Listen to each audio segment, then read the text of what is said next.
नेपाल में क्रांति हुई। 48 घंटों के अंदर काठमांडू की सरकार बदल गई। नेपाल में कर्फ्यू लगा है। नेपाल की सुरक्षा की कमान अब सेना के हाथों में है। सवाल है, किसके हाथ नेपाल की कमान? पीएम केपी ओली के इस्तीफे के बाद नेपाल की कुर्सी फिलहाल खाली पड़ी है।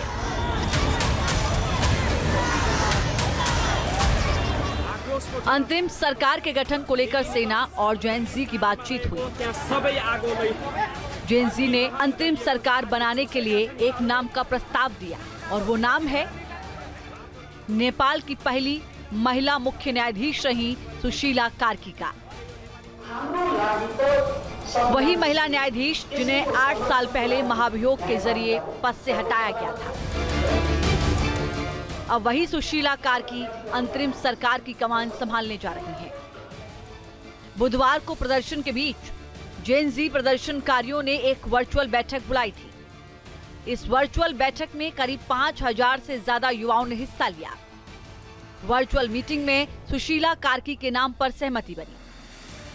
काठमांडू के मेयर बालेन शाह ने भी सुशीला कार्की के नाम का समर्थन किया। Running country is not a easy thing, so we must need various experience to run a country. So for the right now, we have only one good option, that is Sushila Karki, because she at least know how to run a country, to manage everything until the next election happen. अनि उहाँले अग्रजलाई दिनुभयो होला हैन, उहाँले आफू अझै पनि म समय दिएको छैन भन्नुभयो हैन, तर उहाँभन्दा अब उहाँले पछि प्रधानमन्त्री बने, उहाँबाट केही पाठ सिक्नला होला उहाँ भनेको। उहाँको लागि त होला नेपाली धेरै जनतावासीको लागि धेरै हाम्रो बालन शाह नै हुनुहुन्छ जस्तो लाग्छ है मलाई। इसके बाद सुशीला कार्की ने पीएम की जिम्मेदारी संभालने के लिए सहमति दी थी। नेपाली आर्मी के साथ बातचीत के बाद सुशीला कार्की जल्द ही नेपाल की अंतरिम सरकार की मुखिया होंगी। अब सवाल है कि अचानक सुर्खियों में आई सुशीला कार्की हैं कौन?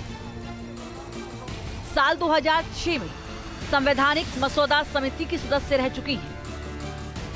सुशीला कार्की 11 जुलाई 2016 से 6 जून 2017 तक नेपाल की चीफ जस्टिस रही।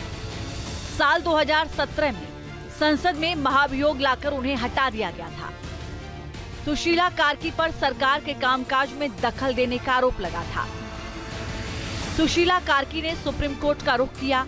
कोर्ट ने उनकी रिटायरमेंट से ठीक एक दिन पहले ऐतिहासिक फैसला सुनाया। कार्की के खिलाफ महाभियोग प्रस्ताव वापस ले लिया गया।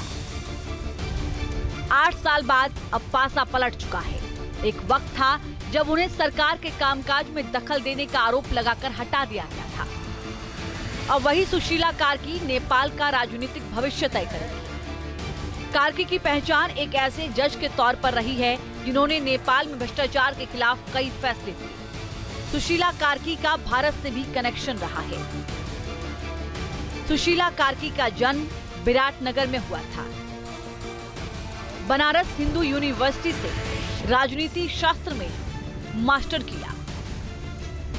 उनकी यादों में आज भी मां गंगा बसी हुई हैं।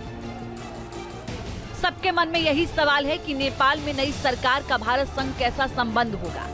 इसका जवाब भी सुशीला कार्की ने दे दिया है। सुशीला कार्की का भारत से खास लगाव। पीएम मोदी को वो बेहतरीन नेता के तौर पर देखती हैं। वो मानती हैं कि दोनों देशों के बीच सांस्कृतिक संबंध हैं। सुशीला कार्की इस बात से इत्तेफाक रखती हैं कि संकट की घड़ी में भारत ने हमेशा नेपाल की मदद की है। इसलिए वो भारत के साथ मिलजुल कर काम करना चाहते हैं ताकि नेपाल की उम्मीदों को नई दिशा दी जा सके। चीन परस्त केपी ओली के उलट सुशीला कार्की संकट की घड़ी में भारत से संबंधों को मजबूत कर सकती हैं। Team news nation.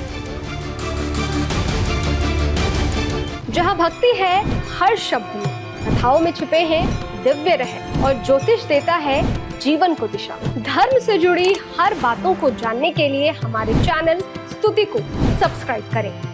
चैनल पर जाने के लिए इस लिंक पर क्लिक करें।